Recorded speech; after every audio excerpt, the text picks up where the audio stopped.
Hoy, como ha dicho Ginés, concluye el ciclo que se ha titulado Retrato de una sociedad que está por venir. Y este último libro que nos toca comentar en el ciclo es La abolición del hombre, de C.S. Lewis, y me parece que no podía haber sido una elección más acertada para concluir un ciclo como este. En esta ocasión, el libro no es tan conocido como el autor. C.S. Lewis es bastante conocido en otros ámbitos, como puede ser la literatura infantil, gracias a sus Crónicas de Narnia. Y también es autor de un libro muy influyente en apologética, que es Mero Cristianismo. Este libro, La abolición del hombre, Lewis decía de él que era uno de sus libros favoritos y que lamentaba que no tuviera tanto alcance como otras obras suyas. En mi opinión, este libro es más denso que los que suele escribir Lewis y eso en parte ha dificultado su difusión. Y la densidad le viene sobre todo porque quiere concentrar en pocas palabras, en pocas páginas, el diagnóstico de uno de los problemas más graves que tenemos culturalmente en aquella época y probablemente en la nuestra. Voy a estructurar mi ponencia en tres partes. En la primera voy a situar al autor y también el momento en que escribe esta obra. Después pasaré a comentar el contenido básico del libro, que será la parte más extensa de la ponencia, y finalmente me gustaría dar cierta perspectiva histórica por ver el grado de acierto que tuvo este diagnóstico que nos proporciona Lewis en las páginas de La abolición del hombre. Bien, la abolición de C.S. Lewis nace en Belfast a finales del siglo XIX, 1898. Él, a los 9 años muere su madre por un cáncer y esto provoca que su padre, que no tiene muy buena empatía con sus dos hijos, los mande a diversos colegios y diversos tutores. En ese periodo, Lewis termina asumiendo desde el punto de vista religioso una posición racionalista y rechaza la fe en la que él había sido criado. En 1900, cuando cumple 18 años, él gana una beca para ir a Oxford y estamos en ese momento en plena Primera Guerra Mundial. De tal forma que a finales del 17 se enrola como voluntario en el Ejército de Infantería de Inglaterra. Y a final de ese año es enviado al Valle del Somme, en Francia. Ahí se estaba librando en ese momento una de las batallas más cruentas de la guerra. En abril del 18 es herido por un obús y tiene que ser hospitalizado, con lo cual abandona el frente y, por así decir, sobrevive a la guerra. Al volver, retoma los estudios, se gradúa brillantemente en Oxford y comienza sus clases, primero un año como profesor ayudante de filosofía y después ya con la plaza de profesor de literatura. Los años de estudiante no hacen más que consolidar su ateísmo. Pero gracias a una serie de lecturas y también a muchas conversaciones con amigos, entre los que se encuentra J.R.R. Tolkien, C.S. Lewis termina volviendo a la fe de su infancia. Bien, la peor noticia que podía recibir un soldado que había sobrevivido a las trincheras del Somme era que la guerra regresaba a Europa. Y esta noticia le afectó negativamente al principio a C.S. Lewis en relación a la Segunda Guerra Mundial. Pero pronto se rehace y entonces decide empuñar el arma de la pluma y decide salir a combatir lo que, en su opinión, se encuentra en la raíz del problema que estaba sufriendo Europa. Mucha gente se preguntaba cómo es posible que se haya vuelto a un descalabro como era volver a una guerra que todo el mundo sabía que iba a ser muy dura. Y C.S. Lewis toma la decisión de combatir las ideas que estaban en la base de este problema cultural. A diferencia de otros autores, él no asume una posición pesimista, sino que con su gran finura de análisis quiere llegar hasta la causa del problema precisamente para no perder la esperanza. Fruto de esta disposición, escribe en el año 1940 El problema del dolor. En el año 1941 inicia una serie de artículos en el semanario The Guardian que las titula de una forma curiosa Las cartas de Scrutopo, y que al año siguiente se verían publicadas como Cartas del Diablo a su sobrino, en la edición en castellano. En el año 41, en el verano, inicia una serie de conferencias radiofónicas en la BBC que las titula El bien y el mal como clave para el sentido del universo. Estas conferencias son un éxito inesperado, gracias a las dotes comunicativas que tiene C.S. Lewis, y terminarán siendo publicadas como la primera parte de Mero Cristianismo en el año 1952. Bien, en este contexto resulta lógico que le cursaran una invitación para dar unas conferencias de carácter especial, que son las Reader Memorial Lectures, que son de la Universidad de Durham. En ese momento, bueno, y ahora actualmente también se dan en Newcastle, en la ciudad donde se imparten es en Newcastle. Estas conferencias invitaban a todos los años a un ponente para que hablara entre la relación entre la religión y el pensamiento contemporáneo. Y dada la popularidad que estaba ganando Lewis, resultaba lógico que le cursaran esta invitación.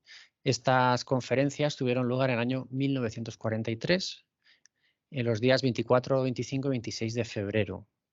Los títulos de esas tres conferencias fueron Hombre sin corazón, El camino y La abolición del hombre. Son estas tres conferencias luego formarían parte del libro La abolición del hombre, que salió publicado a finales del año 1943. Bien, una vez situado el libro, me gustaría ahora presentar al menos las ideas principales que desarrolla Lewis en este pequeño volumen de conferencias. Lewis inicia el libro con una escena que le sirve para situar el problema. La escena es como muy tonta. La escena la toma de un libro de enseñanza de lengua inglesa dirigido a primaria, a estudiantes de primaria. Lewis omite el título del libro y el nombre de los autores, porque lo que le interesa fundamentalmente es las ideas y las consecuencias de esas ideas que transmite el libro. Y por eso se va a referir a este libro como el libro verde. Los autores del libro verde en un momento dado presentan una escena que es un grupo de turistas visitando una cascada en medio de las montañas. Además, esto en Inglaterra pues tiene sitios especialmente pintorescos. Entonces, uno de los turistas que está viéndolo exclama fascinado: ¡es sublime! Los autores del libro verde aprovechan para matizar lo que dice esta persona. Podría parecer que está hablando sobre la cascada, pero los autores del libro verde dicen que en realidad está hablando de otra cosa. Este turista parece que está hablando de la cascada, pero en realidad está describiendo sus sentimientos. Él no dice, esto es sublime. En realidad lo que está queriendo decir es, tengo sentimientos sublimes.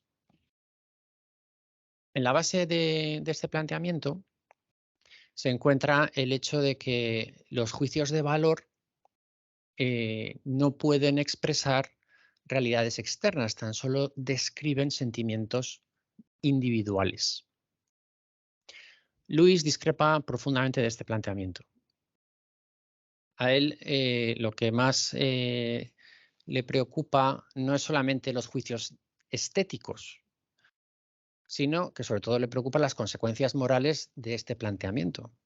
Porque si resulta que al final los juicios de valor solo expresan sentimientos, no es posible hablar de juicios de valor como verdaderos o falsos. No es algo objetivo, al final todo va a ser subjetivo. Bien, en este sentido, a Lewis le preocupa que una explicación como esta tan, por así decir, tan inofensiva sobre lo que significa el lenguaje pueda terminar con el tiempo modelando un planteamiento relativista entre aquellos escolares que están aprendiendo a hablar inglés. Bien, Lewis dice, Probablemente los autores querrían prevenir el peligro de los sentimientos. Entonces, en ese sentido, discernir cuando uno habla de los sentimientos o cuando uno habla de las realidades externas puede ser útil. Pero Luis podría coincidir con el problema de que el sentimentalismo tiene unos riesgos y además que conviene abordar estos riesgos en las edades tempranas.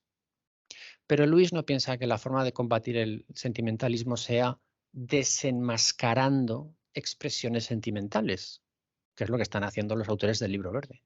Para Luis, si se quiere prevenir del peligro del sentimentalismo, lo que hay que hacer es inculcar los sentimientos adecuados.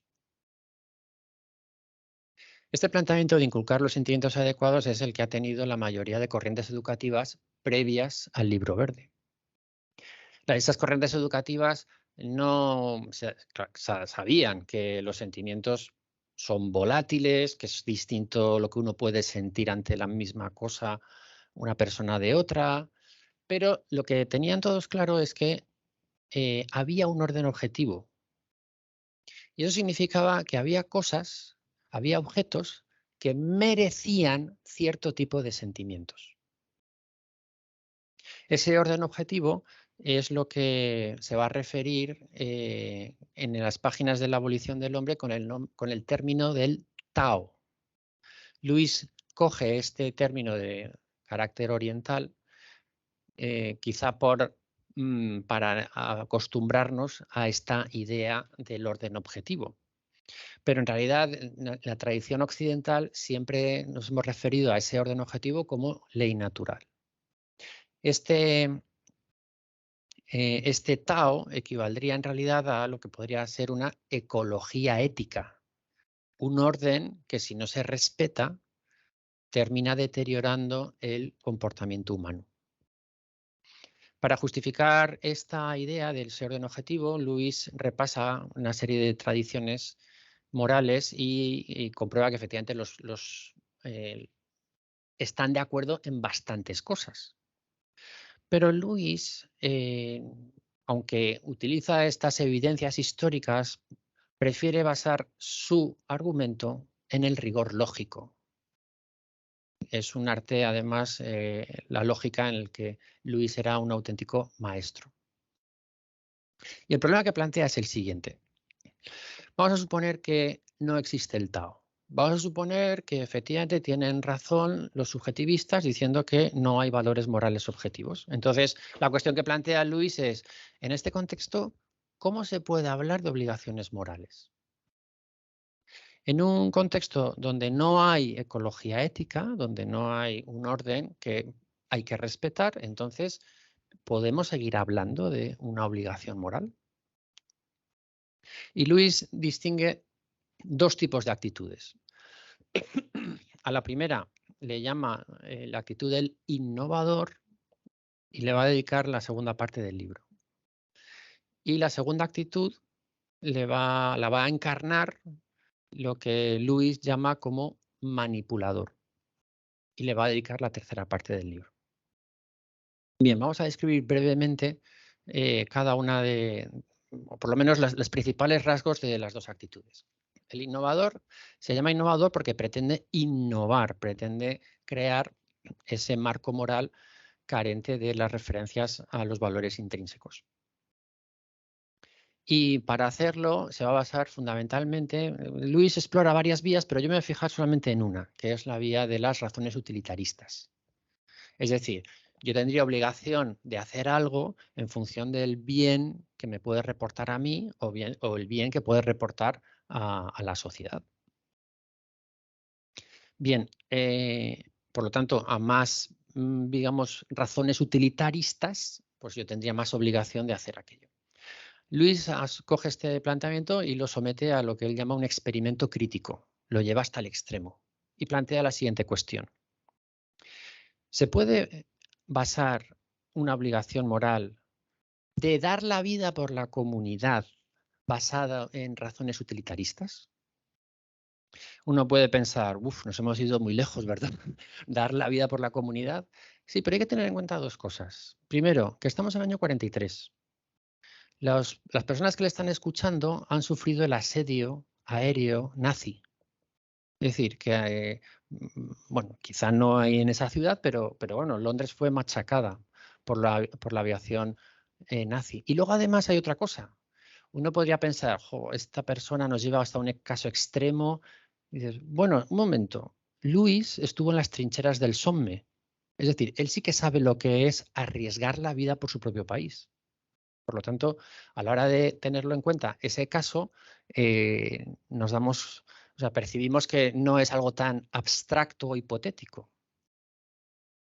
Bien, Luis dice, hombre, dar la vida por la comunidad, pues serían las razones utilitaristas máximas. Es decir, se salvaría la comunidad, el país o lo que fuera, si hay una serie de personas que pierden su vida. Es decir, el coste compensa. Pero Luis dice, como está basado en razones, también esas personas que tienen que dar la vida podrían plantearse una pregunta. La pregunta sería, si hay un grupo de personas que tiene que dar la vida por la comunidad, ¿por qué tengo que ser yo? Sería una pregunta totalmente pertinente, ante la cual el innovador que utiliza las razones utilitaristas probablemente no tendría una respuesta coherente. No me quiero detener mucho en la parte del innovador porque me quiero centrar más en el manipulador. Pero bueno, lo que sí que deja claro al final de la segunda parte es que el innovador, al utilizar la razón para desarrollar ese marco de obligaciones morales, entra en un callejón sin salida. Con razones, habiendo prescindido de la ecología ética, es muy difícil sustentar obligaciones morales de forma coherente. La única solución a esta imposibilidad es asumir una posición cínica frente a los valores. Y aquí es donde entra en escena el manipulador. El manipulador no pretende convencer de que hay una serie de obligaciones morales. Él va a utilizar un camino mucho más eficaz. El manipulador lo que va a hacer es generar una serie de juicios de valor de forma artificial que van a ser asumidos de forma acrítica. Luis concede que siempre ha habido una intención de, digamos, mejorar la vida de los demás a través de la educación, pero él dice que actualmente la novedad de esta intención es que el poder que se tiene es un poder inmenso. Es decir, el poder de modelar las conciencias que se tiene actualmente es algo novedoso. Y entre esas herramientas cita, por ejemplo, la psicología aplicada o el estado omnicompetente. Por lo tanto, esa capacidad de poder moldear esas conciencias es algo nuevo. Y además con la consideración de que si se asume un paradigma en donde no hay Tao, donde no hay valores universales, ese poder, el único límite que tiene ese poder es de carácter técnico. Lo que se puede hacer es lo que podremos hacer, pero no hay límite moral. Estamos ante un poder amoral. Bien, en este contexto plantea Luis la siguiente pregunta. Si los manipuladores, por cierto, una acotación que hace Luis es, los manipuladores lo que van a hacer es establecer lo que está bien y lo que está mal, no para ellos, sino para los demás. Eso también es importante, precisamente porque tienen ese poder de decir lo que está bien y lo que está mal y sobre todo de generar esos juicios de forma arbitraria. Vale, en ese contexto, Luis plantea la siguiente pregunta. Si no hay Tao, si no hay valores intrínsecos, entonces ¿dónde está la fuente de donde los manipuladores cogen los valores? ¿De dónde se nutren esas ideas? Y Luis responde que la única forma de responder de forma coherente a esa pregunta es remitiéndose al impulso. Lo que está detrás de esa definición artificial de valores, en el fondo, es el impulso. Y Lewis señala una paradoja desconcertante. Si el poder técnico era el que había puesto en manos de la humanidad a la naturaleza y lo había podido dominar, ahora resulta que cuando acudimos digamos, a la cosa más humana, como es la moral, resulta que el poder técnico entrega a la humanidad en manos de la naturaleza.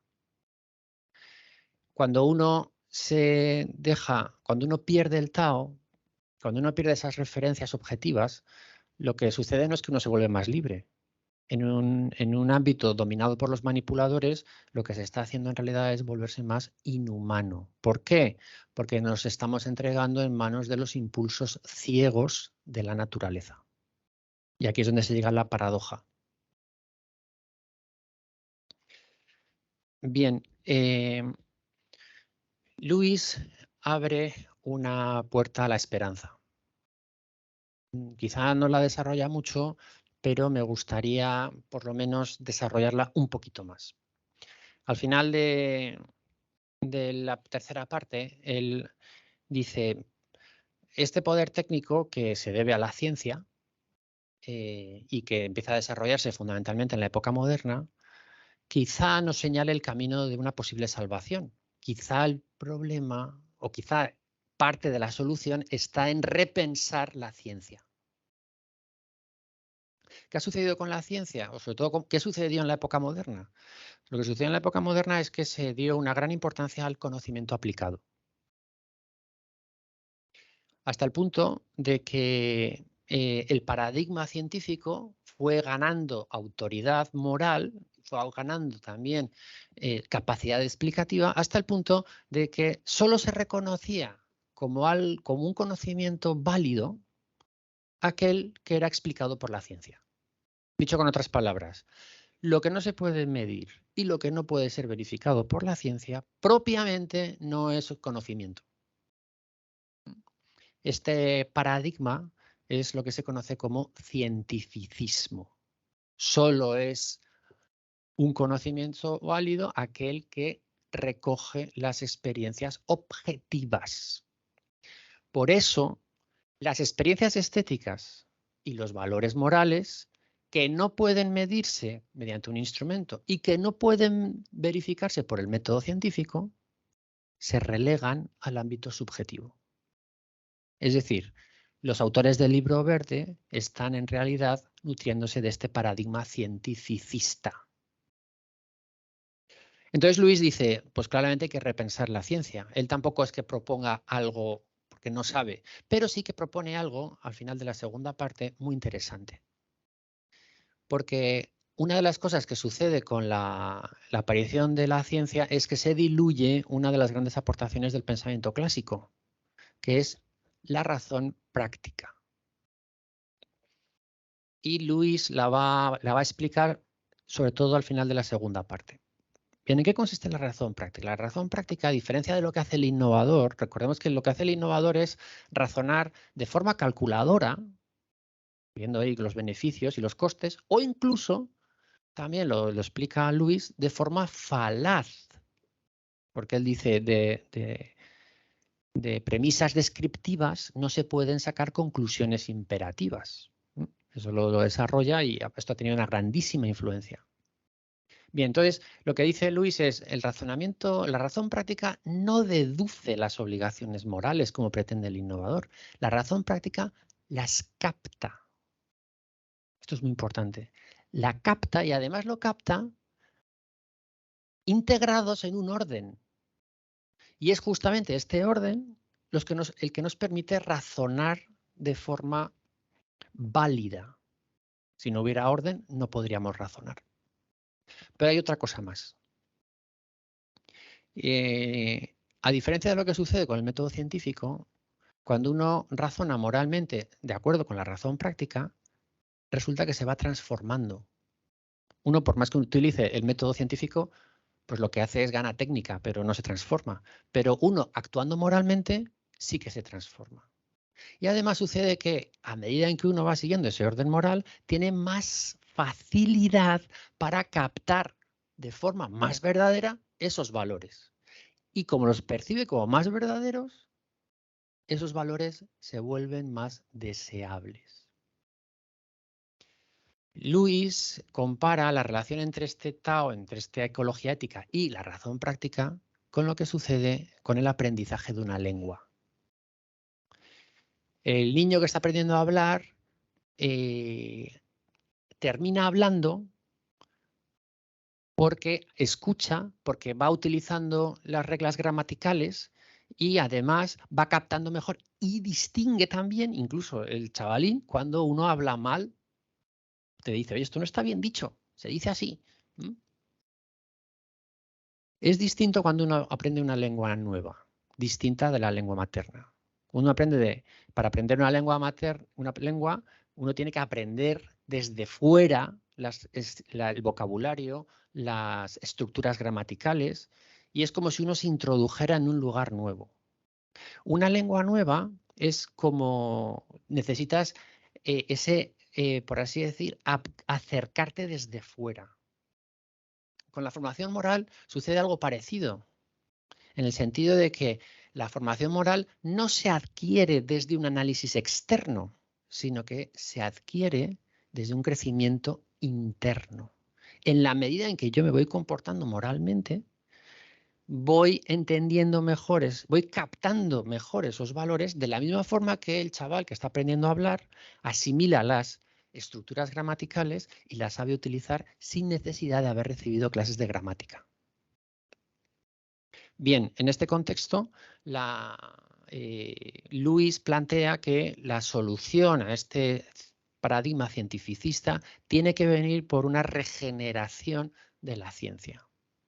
De esa forma, él piensa que esa ecología ética podría tener un poder directivo sobre el poder, nunca mejor dicho, tener una capacidad directiva sobre el poder y así evitar que la humanidad quede abolida. Me gustaría dedicar los últimos minutos de mi ponencia a dar un poco de perspectiva, precisamente en la línea del título del ciclo, ese retrato de un mundo que está por venir, hasta qué punto Lewis habló desde una concepción utópica o estaba realmente pegado al terreno. Me parece importante volver al asunto histórico. Las conferencias Riedel tuvieron lugar a final del mes de febrero de 1943. Este mes supone el punto de inflexión en la Segunda Guerra Mundial.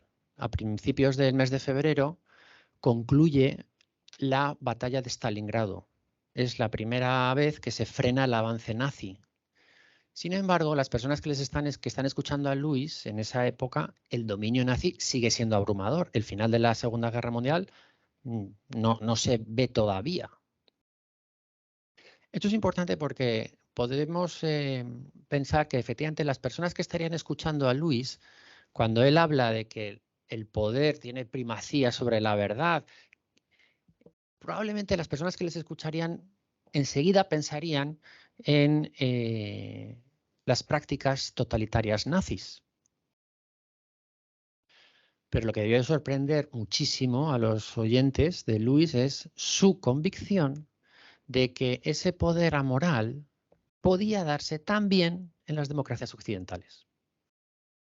Y eso lo afirma de forma explícita. Uno puede pensar, hombre, es un poco exagerado. Es verdad que en la Alemania nazi había manipuladores que querían modelar las conciencias de forma totalmente arbitraria. Todo el mundo lo sabía.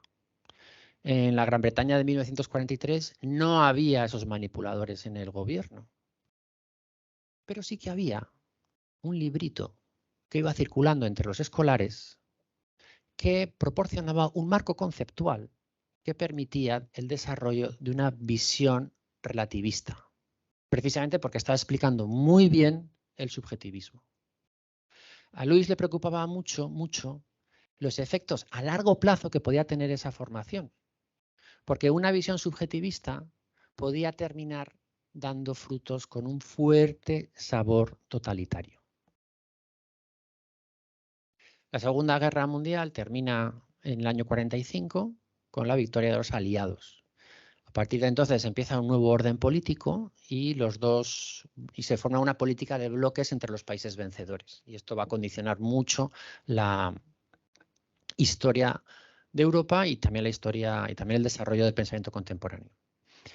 Para ilustrar el efecto de esa conferencia de Lewis, me querría remitir brevemente a otra conferencia que se dio en un ámbito académico, igual que Lewis en la Universidad de Durham, pero esta vez en la Universidad de Harvard.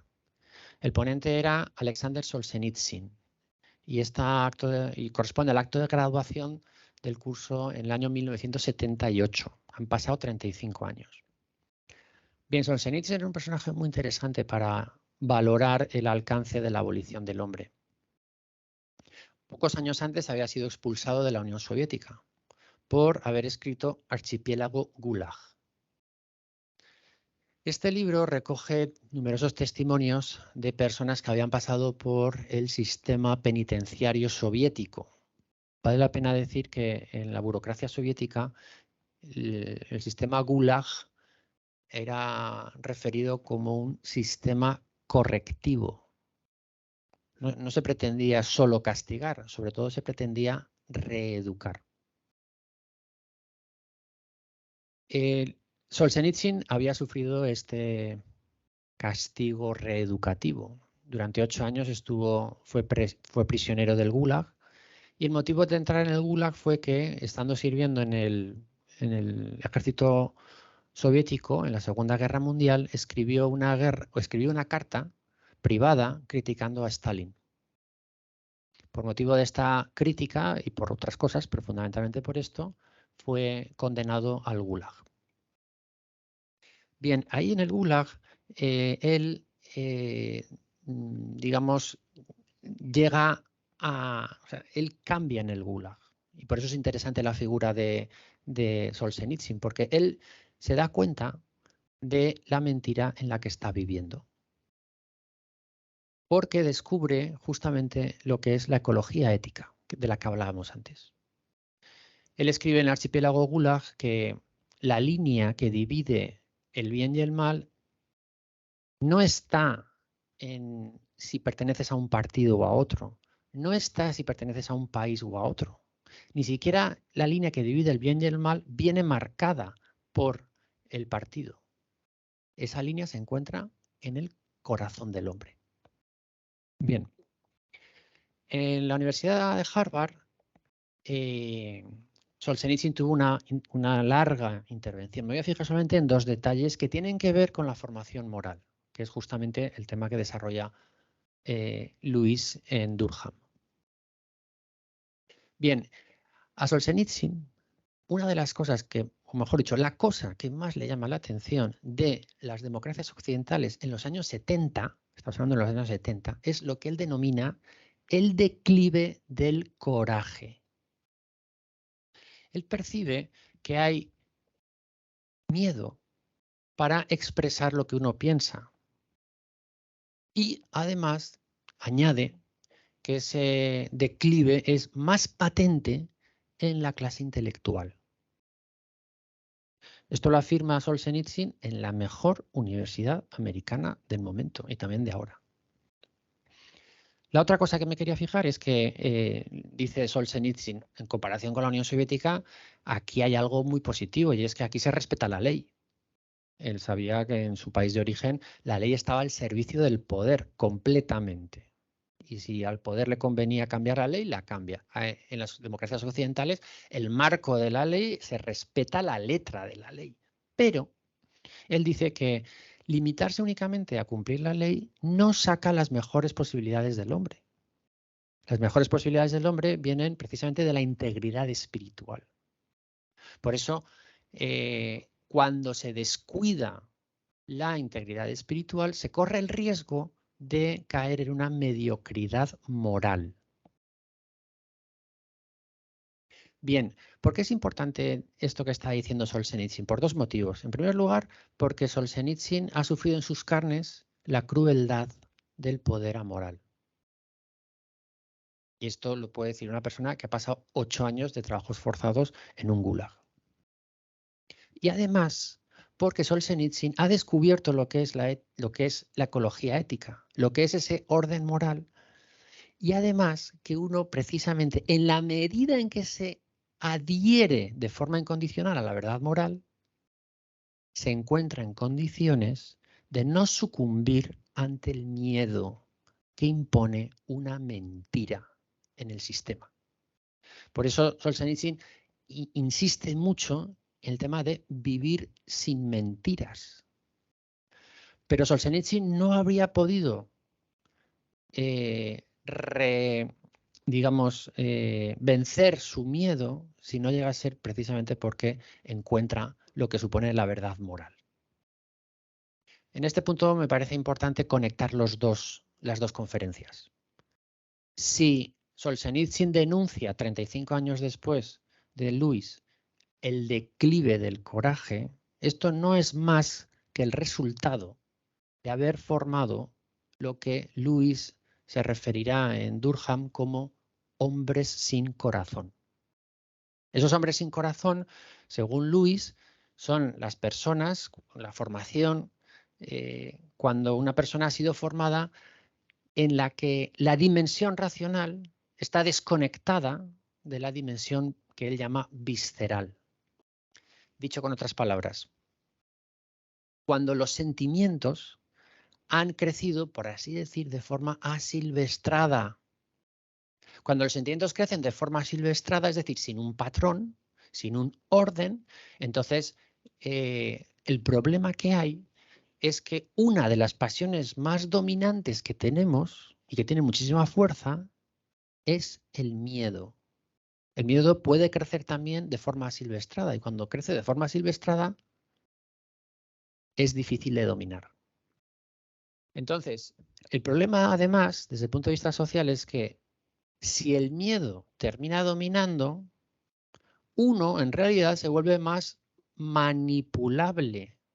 ¿Por qué? Porque uno busca seguridades.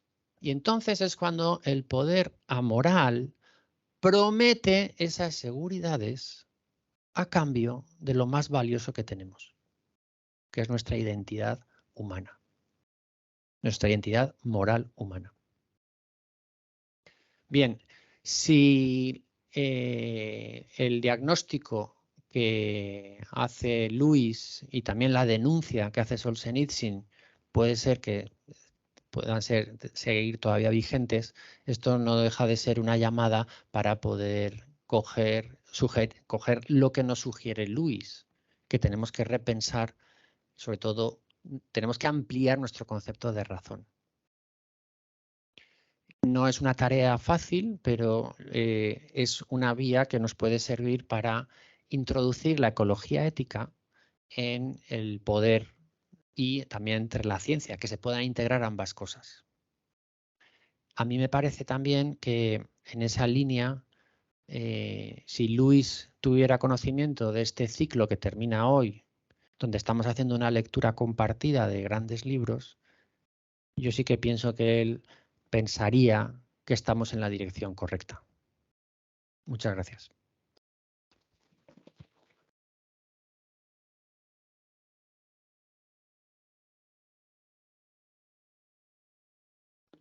Bueno, pues muchísimas gracias, Tomás, por esta brillantísima conferencia que yo creo que te superas en cada participación que tienes en estos ciclos de grandes libros.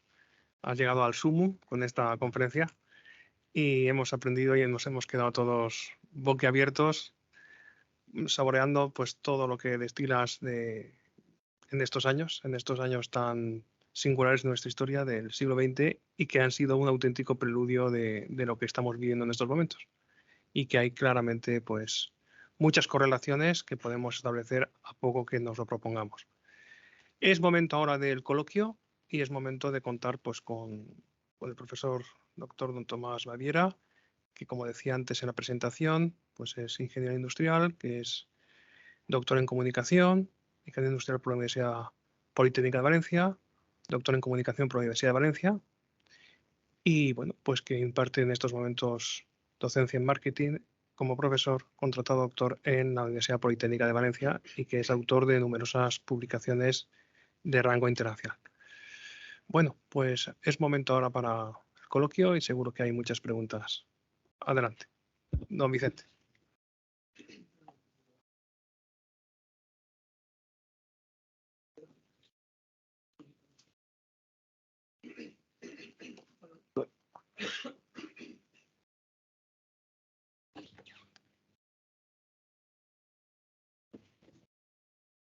Vamos a ver, yo tenía dos cuestiones, ¿no?, que me gustaría aclarar, ¿no? Una es que cuando has hablado de que uno actuando moralmente se va transformando, ¿no? ¿Esto es una afirmación de Lewis? ¿Es una afirmación tuya? O sea, porque en el fondo esto es la idea clásica de la virtud, ¿no? Realmente Lewis está en esta línea de lo que es la virtud como un camino de autoperfeccionamiento. Gracias por la pregunta. Yo matizaría lo que usted ha comentado. Él sí que afirma que uno se transforma, que las decisiones morales nos afectan, pero él no menciona el término virtud. Él se circunscribe a la razón práctica.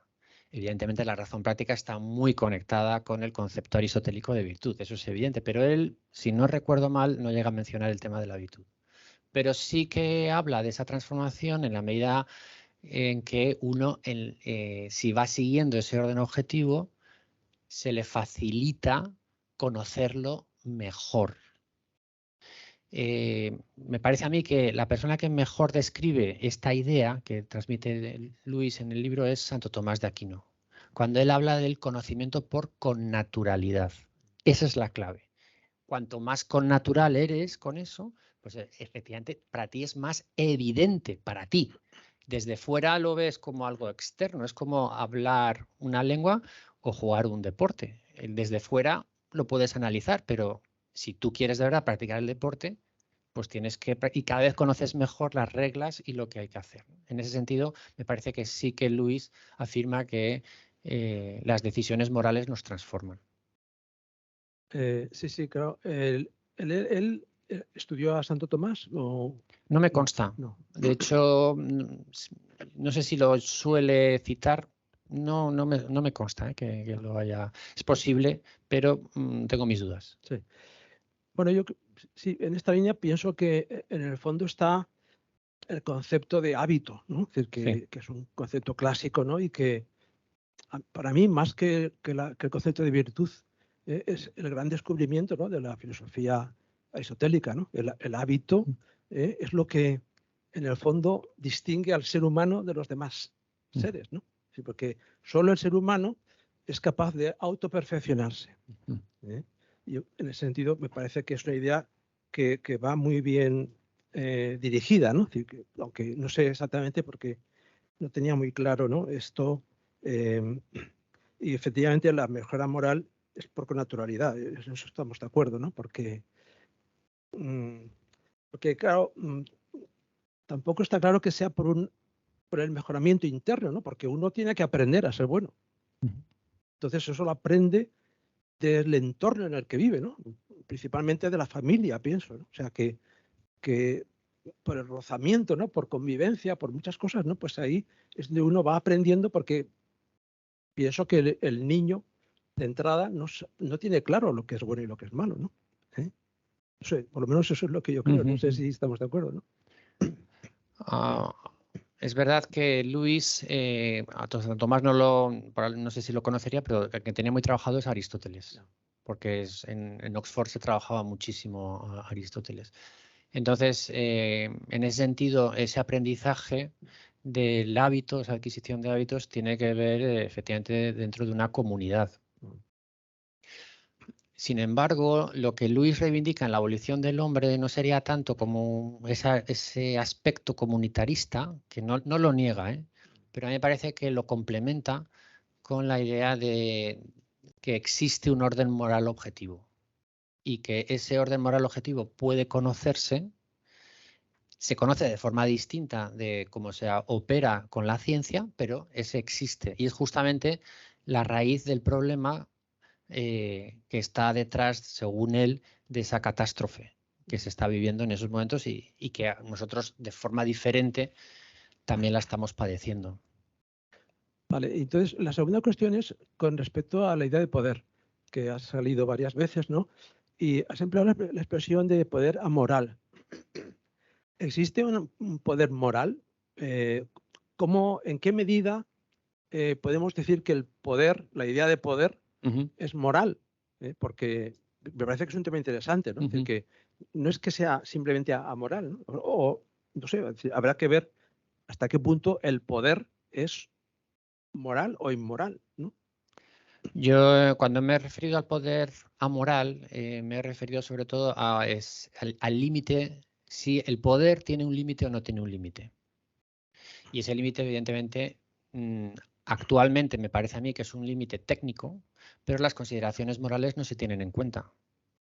Y entonces me refiero a poder amoral en este sentido, en el sentido en que lo emplea Luis, no utiliza este término en el libro, pero se deduce, ¿no? Los manipuladores son aquellos que generan de forma arbitraria los valores según sus criterios. Por lo tanto, prescinden de la ecología ética, prescinden de ese ordenamiento moral. El poder moral sería el que se ajusta a ese orden moral que está por encima del poder humano. Eso es lo que yo me refiero. Sí, entonces lo que pasa es que yo entiendo que el poder siempre acaba siendo una forma de dominio, ¿no? Depende. Sobre los demás, ¿no? Depende. Si hacemos una visión de dominio, es decir, donde yo digo lo que está bien y lo que está mal, entonces la relación siempre va a ser de dominio. Si hacemos una relación de florecimiento personal, de sacar lo mejor de uno mismo, de creer en la otra persona, de comprender la vulnerabilidad que tiene el otro, y a mí me parece que quizá la mejor expresión que yo he encontrado es de un libro de una persona que sufrió muchísimo, que se llama, ahora no me sale el nombre, luego me saldrá, pero bueno, él dice que el amor es inocular el virus de la esperanza. Claro, tener ese poder. De hecho, claro, ya que estamos aquí en un ámbito católico, ¿dónde está el poder de Jesucristo? Pues el poder de Jesucristo, en mi opinión, parte de ese poder no es un poder de dominio, es un poder de perdonar. Y cuando uno se siente perdonado, y se siente perdonado de forma incondicional, la respuesta que uno quiere dar ante eso no es un sometimiento, es más amor. Y entonces sí que uno saca lo mejor de sí mismo. Muy bien, pues muchas gracias. El libro que me refería, perdón, es Más fuerte que el odio. Ahora es cuando me acuerdo. Más fuerte que el odio. Bueno,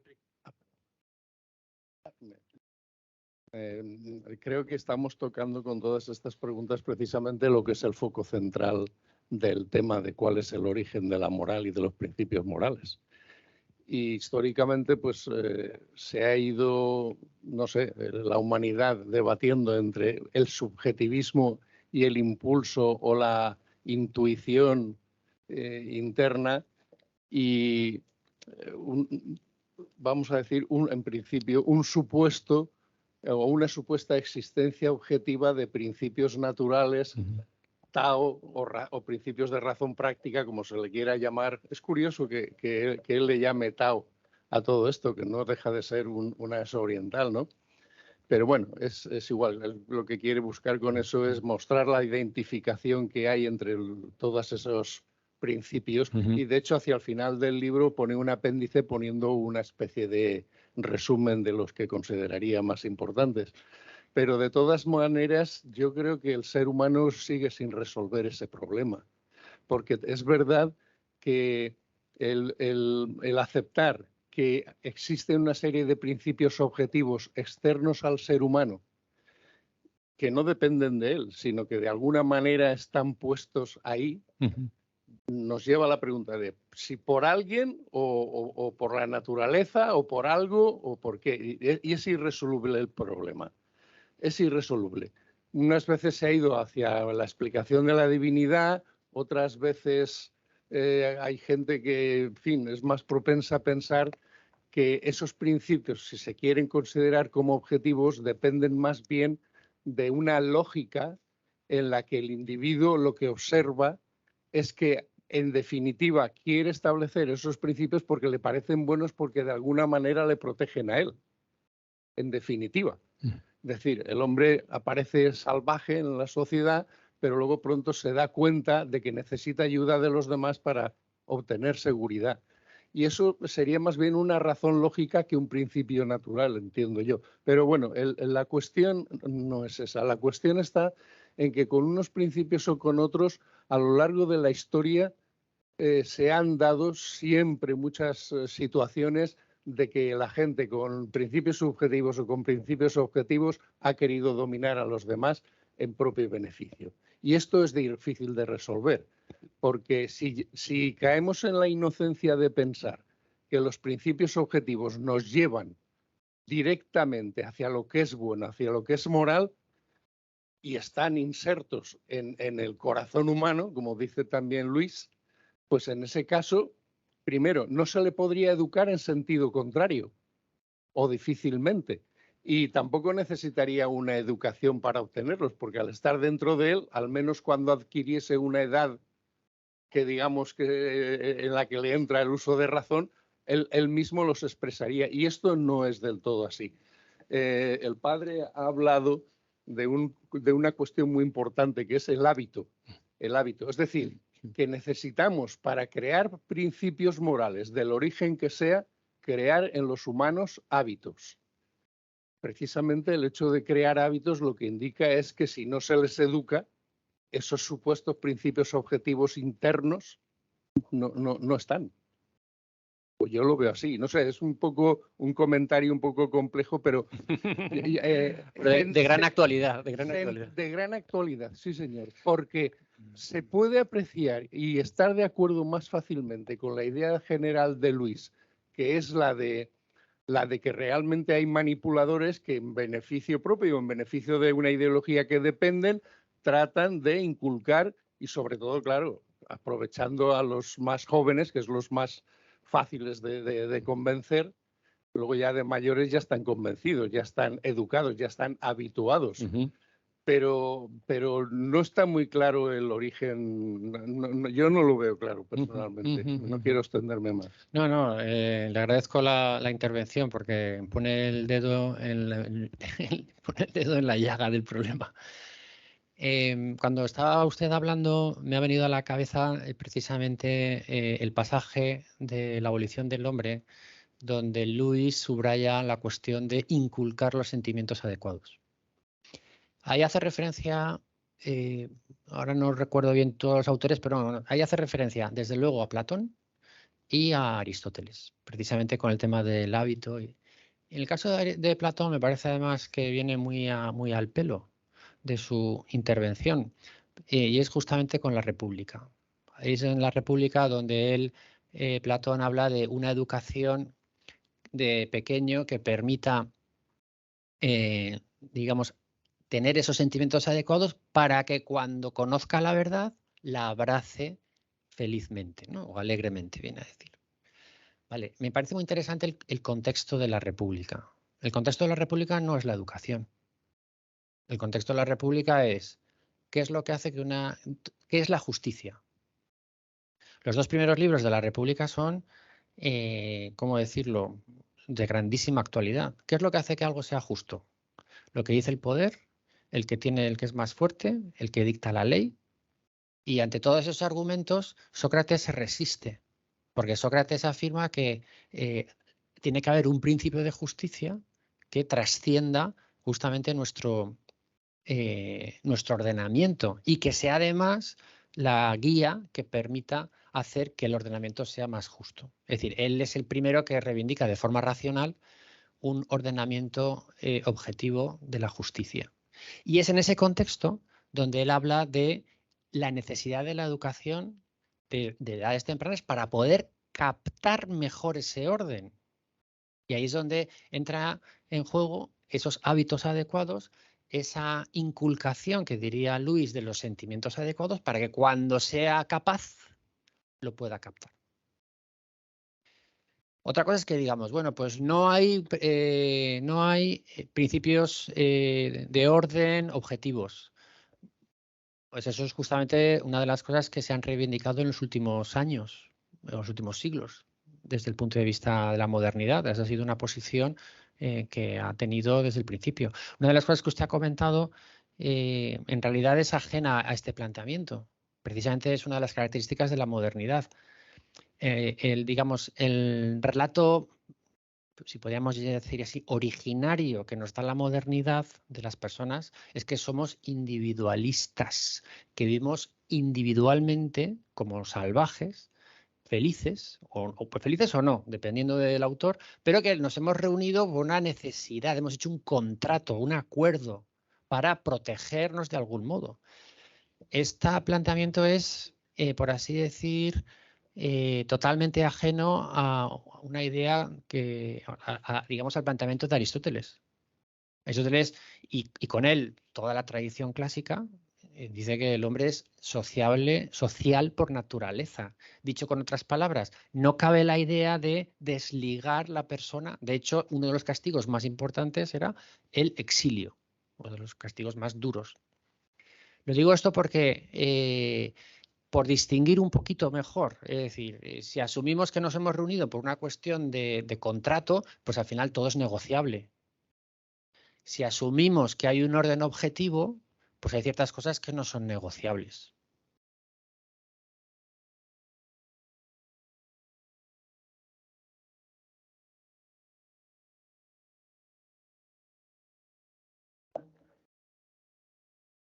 Bueno, pues muchas gracias por estas intervenciones y yo ahora quería plantear alguna consideración al hilo de la intervención de don Vicente.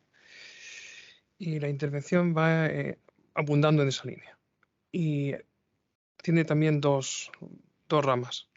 La primera de ellas tiene que ver con el concepto de autenticidad, que está muy en boga en nuestro tiempo, que Charles Taylor abogó por conferirle un auténtico sentido más bien realista y no un sentido en ningún caso pues idealista, utópico y sobre todo sentimental, de espontaneidad, donde cada cual hace lo que le viene en ganas, sin orden ni concierto, que es un poco la línea en la que nos encontramos hoy. Bueno, pues el concepto de autenticidad, donde lo más actual que vivimos es, bueno, pues dejarse llevar y que cada uno pues, bueno, pues siga su propia impronta y sea juez de sí mismo y no tenga que dar cuenta a nadie. Esa es una de las claves de nuestro tiempo y me gustaría que abundaras en ella al hilo de la abolición del hombre. Y luego quería apuntar también una reflexión en torno al poder y al concepto de democracia o esa democracia occidental que estaba por venir y que podía pues beber de algunos venenos que pudieran desnaturalizarla al hilo de la lectura de la abolición del hombre. Y yo quería hacerte la pregunta siguiente, y es, cuando hablamos de democracia y de poder en democracia, tenemos muy presente pues el sistema, digamos, de contrapesos del poder. Es decir, tenemos una idea más bien liberal del poder, una idea según la cual el poder absoluto pues se corrompe antes o después y el poder necesita, digamos, de distintas áreas, de distintas esferas de influencia, de distintas demarcaciones y debe haber, digamos, instancias que impidan que un poder pues subyugue a otros o absorba la colectividad entera. Y este tema es muy actual, sobre todo cuando lo conectamos con el concepto de justicia. Porque en un Estado constitucional, como los que tenemos en boga en nuestro tiempo en la mayoría de los casos, en el mundo de la Europa continental principalmente, también de Estados Unidos, pues tenemos la tendencia en estos momentos a incorporar un factor, a mi modo de ver, especialmente perturbador, que es el factor de, bueno, pues de promover un determinado sesgo de justicia al hilo de una reforma, digamos, de quienes tienen que dictar lo que es justo en casos controvertidos, lo que tienen que casar, digamos, una sentencia con su valor constitucional. No estoy hablando, obviamente, del Tribunal Supremo, estoy hablando de un tribunal constitucional. Entonces, cuando una preocupación por parte de un gobierno es la renovación de los que componen un Consejo General del Poder Judicial y, en su caso, quienes integran magistraturas del Tribunal Constitucional, pues evidentemente se está forjando una idea de justicia positiva a futuro especialmente relevante, que puede cambiar todo el sentido de justicia de una década a otra, de tal forma que a este país no lo conozca ni la madre que lo parió, en ese sentido, pero totalmente, totalmente, porque el Tribunal Constitucional puede perfectamente modular su sentido respecto a algunas decisiones que tiene, como sabemos, preteridas y que tiene que afrontar antes o después. ¿En qué sentido consideras que Luis es un adelantado de su tiempo, un anticipador de lo que podía venir y que esas suspicacias que merece la idea de democracia tal y como ya se barruntaba por aquel entonces, pues puede tener, digamos, su cenit en nuestro tiempo, en el que nos encontramos con una idea de contrapesos del poder más técnica, creo yo, que ética, y por otra parte, pues con esa idea de autenticidad donde sálvese quien pueda.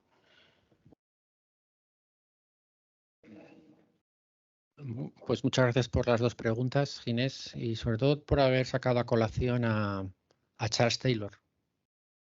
Él efectivamente desarrolla el concepto de autenticidad como una de los paradigmas modernos. Es decir, ahora él va a hablar de la ética de la autenticidad, es decir, que aquí lo que importa es expresarte, ¿no? Hay otros autores que han hablado también de la autoexpresión y en ese sentido se conecta con la autenticidad, es decir, y eso es uno de los grandes valores de la modernidad.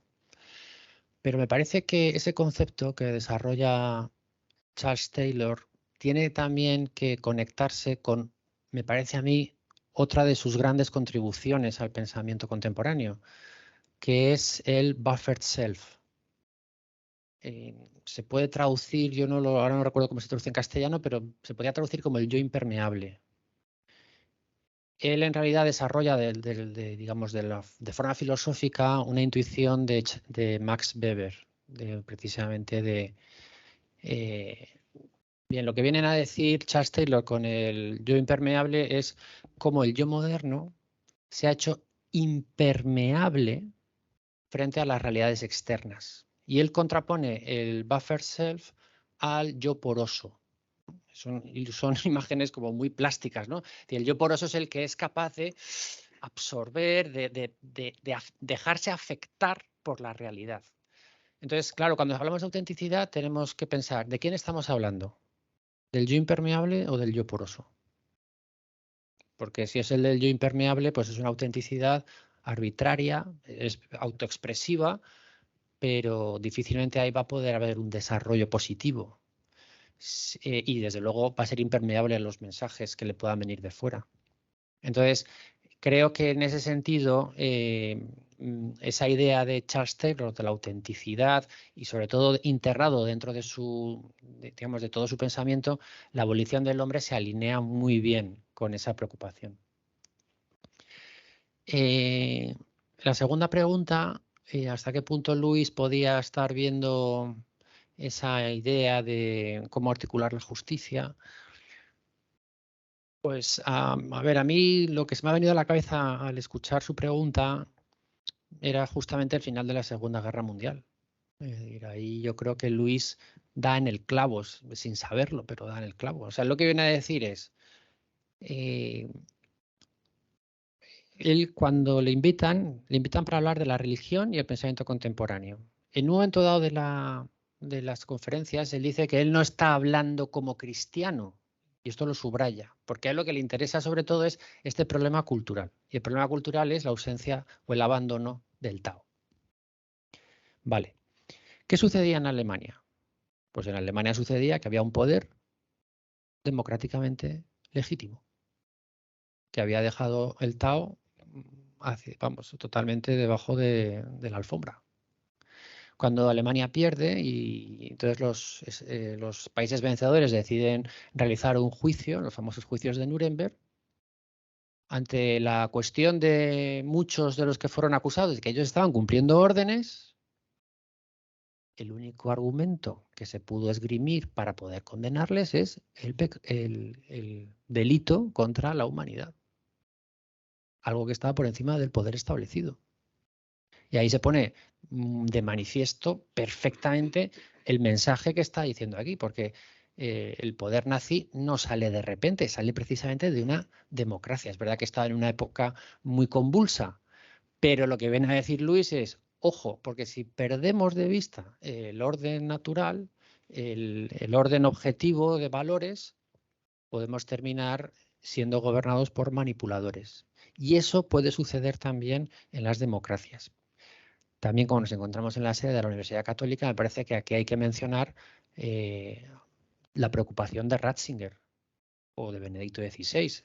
Benedicto XVI era un gran conocedor de C.S. Lewis y me viene ahora a la cabeza su intervención precisamente en el Bundestag alemán. Ahí él reivindica el orden natural precisamente en un ámbito democrático, porque si no, tiene que haber un orden por así decir, prepolítico. Gracias. Porque si no, entonces la justicia que él dice, citando a San Agustín, pues lo mismo es la justicia que una banda de ladrones, ¿no? En el fondo. Todos también tienen su justicia interna la banda de ladrones o una mafia. Entonces, si no reconocemos ese orden prepolítico, corremos ese riesgo, ¿no? En ese sentido, los autores que piensan que la abolición del hombre es profético, me parece que tienen mucha razón, y lo cual tiene mucho más mérito que lo que haya dicho esto C.S. Lewis en plena Segunda Guerra Mundial en Gran Bretaña. Una pequeña cosa que, a propósito del poder, yo creo que sería importante recordar la distinción entre autoridad y poder, ¿no? Porque, por eso he preguntado antes yo lo de si el poder es moral o no, porque, vamos a ver, o sea, lo que realmente ayuda a la persona a crecer, creo que es la autoridad, ¿no? Es decir, la autoridad, por ejemplo, se manifiesta en los padres respecto a los hijos, ¿no? Que son los que les transmiten los valores, porque ellos los viven, porque ellos van por delante, ¿no? Y en cambio el poder es coercitivo. Es decir, el poder es imponer, es dominar. Me parece a mí, ¿no? Es decir, que es muy importante esta distinción, ¿no? Porque veo difícil salvar el poder si hacemos esta distinción. O sea, en definitiva, por supuesto que en una democracia o donde sea, vamos, o sea, al final yo creo que el poder es imponer tu voluntad a otras personas. Me parece. Ha tocado un tema realmente apasionante, don Vicente. Me gustaría hacer dos matizaciones. Pero vamos, le agradezco mucho que haya sacado este tema porque creo que es parte del gran problema. Es decir, si al final en los poderes es un poder competitivo o es un poder de imposición unos a otros, ¿no? Yo me gustaría, en primer lugar, mencionar esa distinción que usted ha dicho, que yo quizás la plantearía de un modo un tanto diferente. No es tanto, yo diría, entre autoridad y poder como autoridad y potestad, ¿no? Potestad efectivamente es la que se ejerce, que se puede ejercer de forma coercitiva, pero la autoridad se puede ejercer sin necesidad de hacer algo coercitivo, ¿no? Aquí vale la pena recuperar el sentido etimológico de autoridad, que viene del latín augere, que significa crecer. ¿Quién tiene autoridad sobre mí? Aquel que me hace crecer. Y aunque no me obligue o no me imponga, las cosas que él dice me importan porque a mí me hacen crecer. Y eso tiene mucho que ver con lo que usted ha sacado. Si efectivamente asumimos que el poder de una voluntad es al final imponer algo sobre otro, pues estamos, por así decir, en una situación tipo Hobbes. Todos estamos el hombre es el lobo para el hombre, ¿no? Una guerra de todos contra todos. Pero hay que decir que no siempre se ha tenido esa concepción de la voluntad, que me parece a mí algo que convendría recuperar. Esa concepción de la voluntad tiene sus raíces en el pensamiento de Occam. Y Occam es precisamente el que defiende el tema del poder arbitrario, o mejor dicho, del bien arbitrario. Las cosas son buenas porque Dios dice que son buenas, no tiene poder intrínseco. Occam es el que desarrolla el nominalismo y eso es el que tiene una influencia en la modernidad tremenda. Pero antes de Occam se tenía otra concepción. Se veía la voluntad precisamente como una fuente de comunión. Se veía la voluntad, quizá lo había sembrado muy bien Aristóteles y luego especialmente lo recoge Santo Tomás, la capacidad de poder compartir bienes valiosos y hacer un crecimiento mutuo. Entonces, si entendemos la voluntad como la del más fuerte, pues efectivamente el poder es una cuestión de choque, de imposición, de coercitivo. Va a ganar el más fuerte. Por eso me parece también interesante recuperar algunas de las categorías clásicas, como puede ser la razón práctica y especialmente como es esa idea de voluntad como capacidad de comunión personal. Es decir, lo que es, y esto tiene mucho que ver con el bien común, porque si no hay comunión, no hay bien común, va a haber interés general y el interés general es la suma de intereses y va a ganar el más fuerte. En el bien común tenemos en cuenta el bien para todos, especialmente el de los más vulnerables. Y esa capacidad de repensar la identidad del hombre desde una voluntad abierta a la comunión resulta clave también para regenerar el concepto de ciencia, como decía Luis, me parece.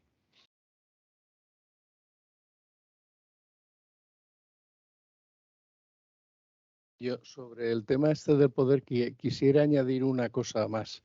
Y es que supuestamente la democracia surge no para eliminar el poder, sino para establecer unos criterios, digamos, repartidos por distintas opciones de visión política, de ordenación de la sociedad, que luego hay que reglamentar y que hay que ejercerlo, ese poder, con arreglo a esos parámetros establecidos por todos, aunque sea en función de mayorías. Y en ese sentido no habría por qué tener miedo al ejercicio del poder si todo funcionara bien, claro. Lo que pasa es que hemos visto actualmente y a lo largo de la historia cómo repetidamente los que en un momento determinado ejercen el poder buscan también caminos diversos para poder eliminar el cumplimiento de esas normas de ejercicio que nos hemos dado todos. ¿Y cuáles son? Bueno, pues si no me gusta cómo se ejerce la justicia, pues trato de buscar el colocar a los que la harían más o menos como yo creo. Si alguien no cuenta los números como está establecido, pues lo cambio y que para tomar decisiones internacionales resulta que habría que acordarlas previamente, sobre todo si suponen un cambio con respecto a 40 años pasados, habría que hacerlo parlamentariamente. Pues nada, voy sin decírselo a nadie, ni siquiera a los de mi grupo. Claro, ¿eso qué son? Esos son ejercicios del poder antidemocráticos. Y eso está sucediendo. Y ha sucedido en otros países y en otras épocas. Es decir, que si todo va bien, la idea democrática tiene una función positiva. El caso es que también es verdad que muchos se intentan evadir de ello para salirse siempre con la suya en propio beneficio. Pero en principio la democracia creo que es una manera de... Sí, yo creo que al final volvemos a lo mismo, ¿no? O sea, decía Juan Pablo II que o estamos sometidos a un orden moral objetivo o viviremos en la ley del más fuerte. O sea, es que esto no hay más. O sea, el asunto es así. Y de hecho, desgraciadamente, creo que es lo que estamos viviendo ahora, en el mundo actual, ¿no? Que ahora está habiendo una cumbre de la OTAN, ¿no? En Madrid y tal. En el fondo, lo que se va a decidir es saber cómo reforzamos el poder, pero no la autoridad, porque no hay valores comunes, sino que el poder puro, de la fuerza. ¿Eh? Y ese es el gran problema, porque claro, estamos en una sociedad en la que no hay unos valores compartidos. Entonces, a partir de ahí ya, democrática o no democráticamente, al final se va a llevar el gato al agua el que tenga más fuerza. Desgraciadamente, creo que ese es el gran problema, ¿no? en el que vivimos, ¿no? Esa es justamente la figura de los manipuladores que describe Luis muy bien en el libro. Don Juan Díaz. Pertinente lo que ha dicho el sacerdote, de que tiene un trasfondo aristotélico, Lewis clarísimamente, ¿no? Aunque reformulado en nuevas claves, probablemente porque en Inglaterra se había trabajado mucho la exégesis del pensamiento aristotélico, porque incluso el tema de la voluntad es aristotélico. Aristóteles es el primero que no cree que el mero conocimiento de lo bueno o de lo verdadero lleve necesariamente a hacerlo, y se da cuenta precisamente por eso la importancia del carácter y la importancia de los hábitos. Bien, pero dejando al margen esa cuestión, lo que quería decir es otra cosa. Lo que quería decir es que, además de la constatación del orden objetivo, también es muy importante, y esto a veces se olvida, la fundamentación de las cosas. Porque, por ejemplo, en la Alemania, no en la Alemania nazi, que ahí ya se vislumbra todo muy claro, pero antes de la Alemania nazi estuvo la República de Weimar. Y Radbruch, por ejemplo, que fue el ministro jurista de la Alemania de Weimar, por ejemplo, era un positivista jurídico. Creía que las normas no tienen más validez que, pues bueno, que la mera enunciación positiva, y que ya por sí mismas, pues eso tenía una validez. Entonces, hay que tener cuidado, porque cuando se formulan las cosas de una determinada manera, luego las consecuencias pueden ser impensadas o impensables. Y entonces, por ejemplo, las democracias, que las elogiamos tanto y está muy bien, pero propenden permanentemente a positivizar las normas, es decir, a pensar que lo que se legisla, por el hecho que se legisla, ya tiene un valor normativo, y no darse cuenta de que la fundamentación de las cosas tiene luego una función que va mucho más allá de la trascendencia práctica que en principio se les asigna. Y entonces esto es una cosa que, por ejemplo, el propio Radbruch pues despreció en su época en la República de Weimar, y sembró muy bien los postulados para que luego, cuando llegaron los nazis, hicieron buen uso de esa concepción que él había defendido. Y él entonces cambió su posición, y al final de su vida dijo: sí, claro, realmente el derecho no se puede autofundamentar en la propia consideración jurídica, sino que tiene que haber un fundamento más allá. No llegó a suscribir el justnaturalismo, pero sí se hizo una crítica muy interesante del propio positivismo jurídico que él había suscrito, y que sentó las bases de lo que vino después, aunque a él no le gustase. Bueno, simplemente esa aportación. Gracias.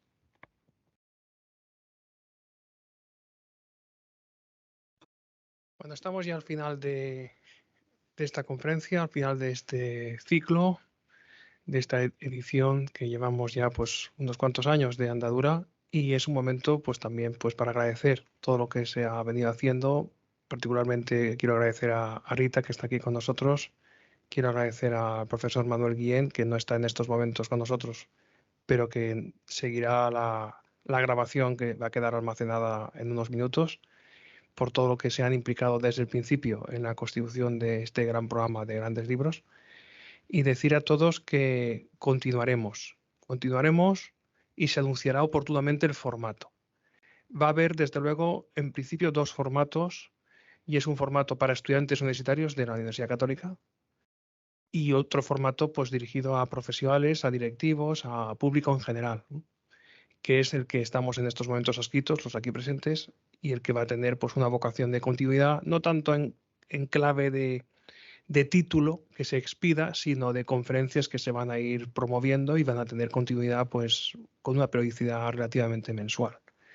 La idea es en octubre retomarlo. El curso que supone el 22-23 supone un inicio, digamos, más tardío que otros años por distintas circunstancias, lo cual en la práctica a los profesores nos viene de maravilla, porque tenemos siempre muchos flecos pendientes en el mes de septiembre, y por tanto puede ser prudente finales de septiembre, más bien principios de octubre, retomar el ritmo, ¿no?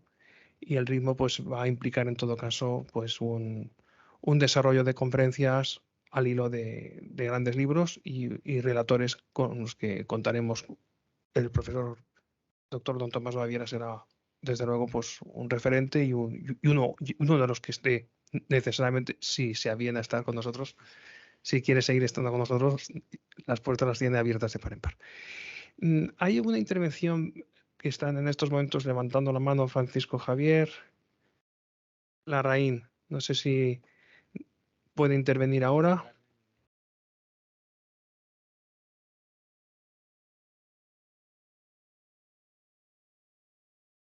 El micrófono está activado.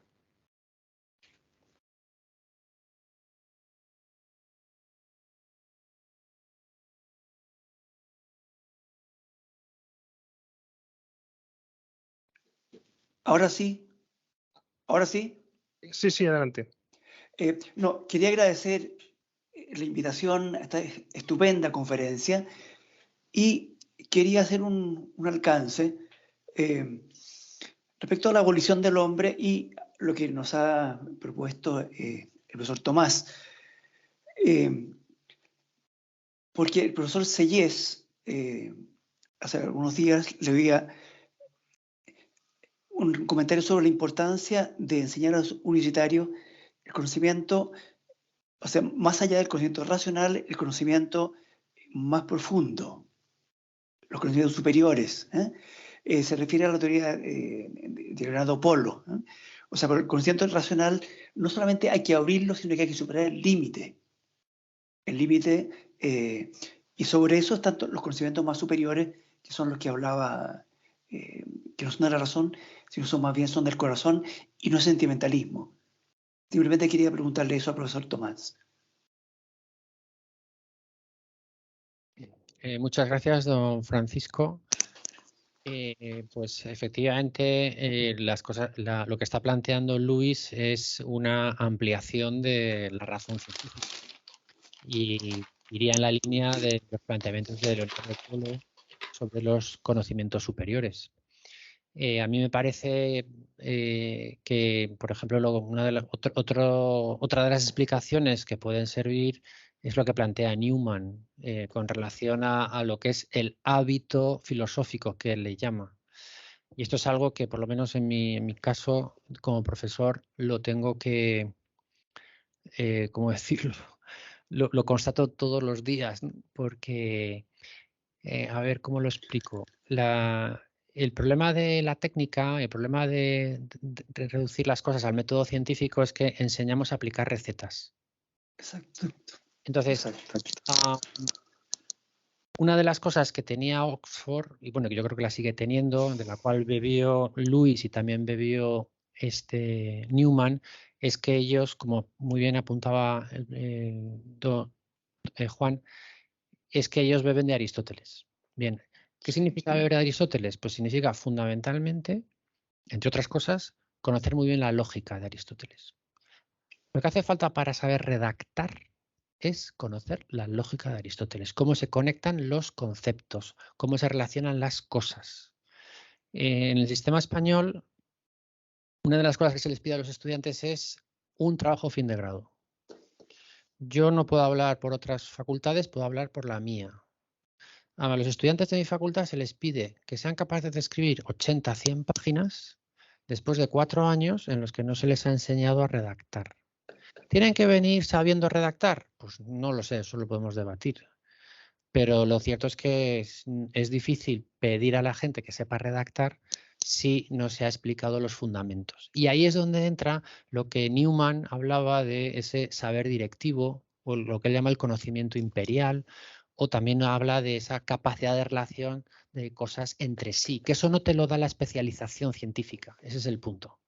Sí, y sobre todo es la que te permite abordar las grandes preguntas. Luis sí que plantea en la abolición del hombre el tema de recuperar la sabiduría clásica como un modo de regenerar la ciencia. Precisamente se ha perdido esa capacidad de cultivar la sabiduría, ese conocimiento sapiencial, que es que me parece que va en la línea de lo que usted apuntaba. Sí. Y entonces la cuestión está, ¿y cómo enseñamos esto? Pues hombre, se enseña en primer lugar con el diálogo, leyendo cosas que valgan la pena,